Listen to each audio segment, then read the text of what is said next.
আজকের সন্ধ্যা আপুকে পাত্রপক্ষ দেখতে আসবে। আপুর রুমে গিয়ে দেখি আপু মন খারাপ করে বসে আছে। আমি আপুর কাছে গিয়ে জিজ্ঞেস করলাম, আপু তুই মন খারাপ করে বসে আছিস কেন? সে বলল, ভাই আমি এখন বিয়ে করতে চাইছি না, তুই কিছু একটা করতে পারবি? আমি বললাম, মানে তুই কি বিয়ে ভেঙে দেওয়ার কথা বলছিস? সে বলল, হ্যাঁ। আমি বললাম, বিয়ে ভেঙে দিলে আমি কি পাবো বল? সে বলল, বল তোর কি চাই? আমি বললাম, আমাকে 1,000 টাকা দিতে হবে, তাহলে চেষ্টা করে দেখতে পারি। সে বলল, ঠিক আছে। তারপর আমি আপুর রুম থেকে বের হয়ে আসলাম। সন্ধ্যা পাত্রপক্ষ আমাদের বাসায় চলে আসছে, সবাই বসে আছে আপুর অপেক্ষায়। একটু পর আম্মু গিয়ে আপুকে নিয়ে আসছে। আপু সবার সামনে বসলো।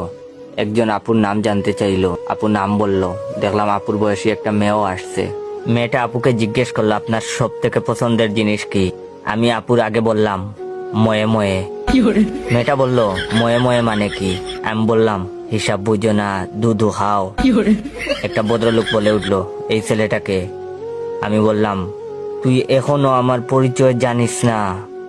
আমার পরিচয় পাইলে তো এখন তুই খাড়াইয়া মুইতা দিবি, বহনের টাইম পাবি না। লোকটি বলল, কি অসভ্য ছেলে, এই ছেলে তুই আমাকে চিনিস? আমি বললাম, না তো, কে আপনি? উনি বললেন, আমার নাম বাদশাহ।